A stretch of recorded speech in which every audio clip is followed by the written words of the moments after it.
नमस्कार, जय हिंद। कैसे हैं आप सभी? मैं रुद्रनेश राघव।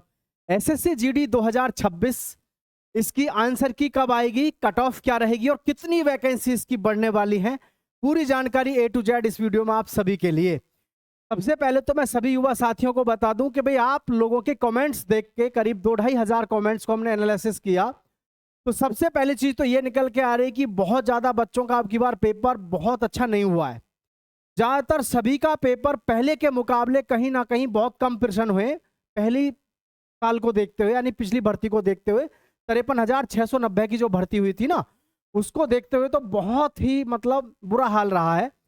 ऐसा इसलिए भी है कि मैथ्स का पेपर जो आता है, मैथ्स का पेपर आसान लगता है, उसमें करीब 10-12 क्वेश्चन आसान आ जाते हैं, तो सब में ये हंगामा हो जाता है जी पेपर आसान आया है। लेकिन वास्तविकता कुछ और ही निकली। वास्तविकता यह है कि पेपर का लेवल काफी अच्छा खासा देखने को मिला है। ये मैं नहीं कह रहा, कम से कम 2-2.5 बच्चे का डाटा देखने के बाद में पता चला कि हर बालक के दिमाग में सस्पेंस है लेकर के भैया आपकी कट ऑफ को लेकर के। तो आपकी कट ऑफ क्या जाएगी, पहले मैं आंसर की को लेकर के आपके साथ में और हर चीज के बारे में आपको बताना चाहूंगा। एक सबसे बड़ा सस्पेंस आप सबके दिमाग में ये चल रहा है कि क्या अभी भी री एग्जाम होगा, है ना।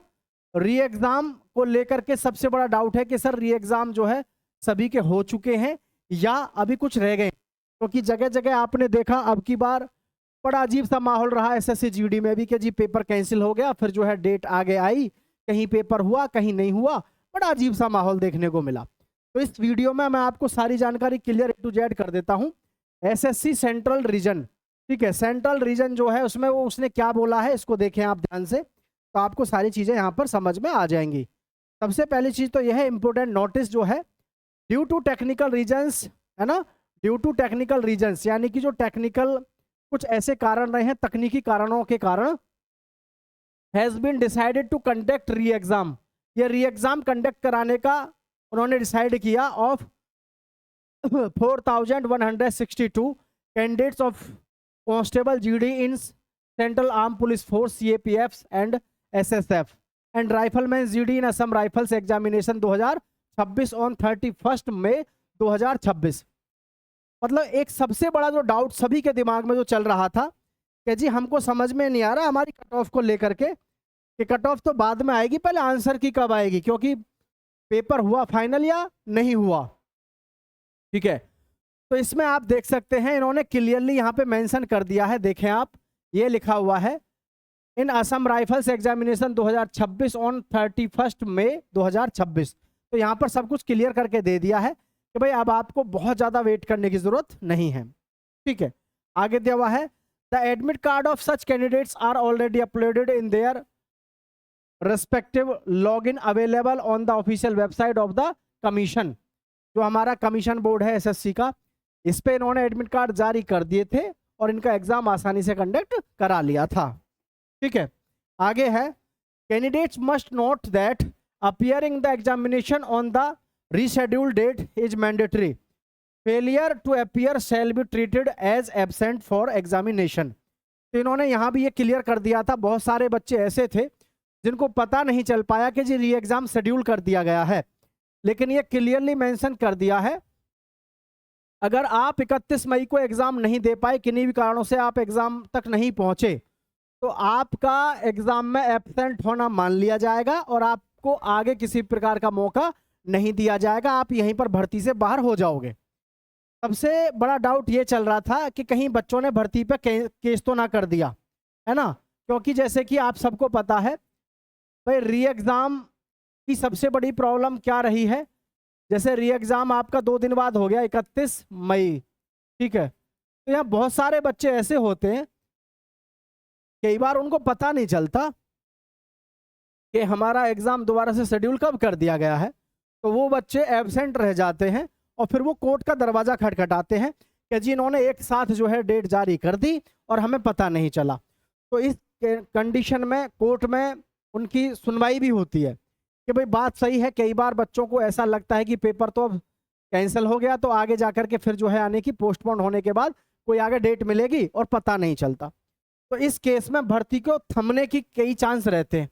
तो इसमें जो है अभी सारी चीज़ें जो है क्लियर होने में 1 से 2 दिन लग जाएंगी कि री एग्ज़ाम के विषय में किसी प्रकार से कोई कोर्ट में केस दायर हुआ है तो उसकी स्थिति क्या है। समझ पा रहे हैं कि नहीं? सबसे बड़ी प्रॉब्लम है ये किसी भी भर्ती प्रक्रिया में कि भर्ती आपने कैंसिल मतलब पोस्टपोन कर दिया एग्ज़ाम और एक साथ आपने एग्ज़ाम डेट दे दी, तो कई बार ऐसा हो जाता है कि कैंडिडेट्स को लगता है भाई एग्ज़ाम पोस्टपोन हो गया, थोड़ा टाइम लगेगा अब तो शायद, और टाइम लगता नहीं है। तो बच्चे क्या कई बार गलतफहमी के शिकार हो जाते हैं। समझ रहे हैं?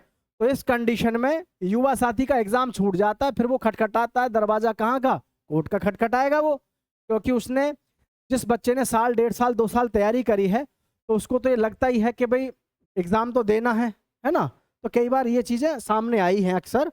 आगे देखें लेकिन इन्होंने भी कोई कसर छोड़ी नहीं है, स्पष्ट इसमें कह दिया है mandatory failure to appear shall be treated as absent. ठीक है, नेक्स्ट है यहाँ पर आपका further such candidates will also be intimated about their scheduled re examination through email और SMS, है ना? अन्य जो जानकारी है वो क्या है, ऐसे कुछ candidates such candidates will also be intimated about their scheduled re examination through email और SMS। तो भैया इन्होंने क्लियर कहा है कि जो भी री एग्ज़ाम के लिए बच्चे रह गए थे उन सभी को जो है शेड्यूल्ड उनका जब भी कभी एग्ज़ाम होगा उनको बताया जाएगा। अभी यहाँ पर ये डाउट बना हुआ है, ये ऑफिशियल था ये, ठीक है। चौथे में डाउट बना हुआ है यहाँ पर जो इन्होंने लिखा है, एक तो इन्होंने लिख दिया 31 मई तक आपका जो है फाइनल कर दिया है, ये रहा due to technical reasons it has been decided कर दिया गया। जब डिसाइडेड कर दिया गया है तो यहाँ पर ये जो लिखा है ये डाउट में बात डाल दी, further such candidates will also be intimated about their scheduled re examination through email और SMS। ठीक है, तो भाई आप ये ध्यान रखें, वैसे तो सभी का हो गया है इसके अकॉर्डिंग, तो अगर सबका हो गया है तो ये ध्यान रखना है हमको सभी को एक बात कि आपकी जो आंसर की है वो आज नहीं तो कल या परसों 1 से 2 दिन में कभी भी किसी भी वक्त जारी हो जाएगी। ठीक है, अब मैं बात कर लेता हूँ आपकी स्थिति को लेकर के। वैकेंसी हमारी है 25,487, हमेशा आपको देखने को मिलेगी 46,000 प्लस पद हर भर्ती में। एक भर्ती आई थी केवल 25,000 पदों पर जिसमें वैकेंसी नहीं बढ़ी। अभी जो पिछली भर्ती हुई थी हमारी, जो आपने देखा 53,690 पदों पर, इस भर्ती में पहले पद कितने थे? वो थे 39,000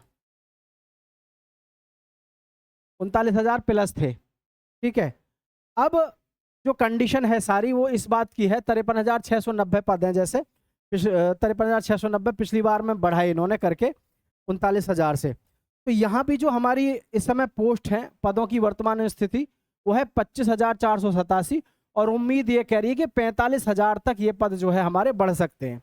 अगर 45,000 तक बढ़ गए तो फिर मज़ा आ जाएगा। ठीक है, क्यों भाई? वर्तमान की स्थिति आप सबको मालूम है, वर्तमान में स्थिति टफ है। टफ कैसे है कि पेपर का लेवल चाहे जैसा भी हो लेकिन पेपर में बैठने वालों की संख्या बहुत रही है, और जब पेपर में बैठने वालों की संख्या ज़्यादा है तो सीधी सी बात आप समझ सको फिर उस हिसाब से कट ऑफ ज़्यादा जाने के चांसेस रहते हैं। लेकिन मैं आपको बताना चाहूँगा कट ऑफ तो जैसे आपकी आएगी, ठीक है। तो जो हमारी आंसर की है SSC GD 2026, ठीक है, जो इसमें कुल पद हैं वर्तमान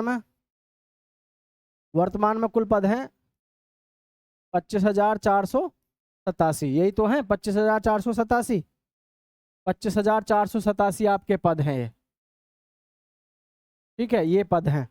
अब इतने पदों पर इनके बढ़ने की उम्मीद लगभग ये है कि ये 45,000 प्लस चली जाएंगी, 46,000 के आसपास। आई थिंक ये सबसे बढ़िया है, 45-46,000 वैकेंसी हो जाए तो इससे बढ़िया और क्या हो सकता है? समझ रहे, सबसे बढ़िया है ये, है ना। अब अगर हम देखें जैसे आंसर की के लिए, तो देखो आंसर की का सीधा सा एक बात समझना सभी, आपकी आंसर की आज कल में कभी भी किसी भी वक्त जारी हो जाएगी, लंबा समय हो चुका है, टेंशन लेने की जरूरत है नहीं। और रही बात रिजल्ट की, तो देखो रिजल्ट सीधा सा है आपका, रिजल्ट 2.5 महीना कम से कम आपको इंतजार करना पड़ेगा रिजल्ट का। यानी ये चल रहा है हमारे पास में जून,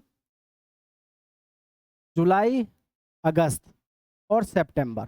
तो कुल मिलाकर के रिजल्ट तो हमारा ये मान के चलो लगभग जून जुलाई अगस्त, सितंबर में या फिर अगस्त में, अगस्त के लास्ट में या फिर सितंबर के शुरू में आपका रिजल्ट जारी होगा।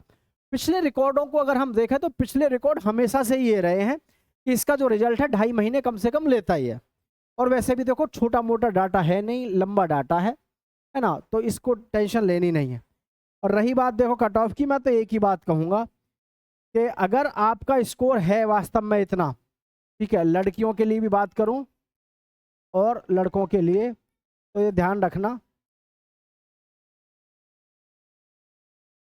जैसे जनरल की है, ओबीसी है, ईडब्ल्यूएस है, एससी है और एसटी है, तो जनरल वाले बच्चों की जो कट ऑफ है वो लगभग जो रहेगी आपकी, ये मान लो 65 क्वेश्चन अगर आप करके आते हो तो आपको फिजिकल के लिए बुलाया जाएगा। ओबीसी के बालक हैं लगभग 63 क्वेश्चन पे आपको बुलाया जाएगा। ईडब्ल्यूएस में 60 प्रश्न कह लो या 59 कह लो। एससी पे लगभग ये मान लो कि 55 प्रश्न पे, और एसटी का बालक लगभग 47 प्रश्न वाला अपने आप को मान लो कि आप जाओगे, ठीक है। क्योंकि भाई 94 में भी हालांकि मैंने बहुत बता दिया आपको, इसमें कोई वो नहीं है, ठीक है। इतने प्रश्न अगर आप करके आ रहे हैं,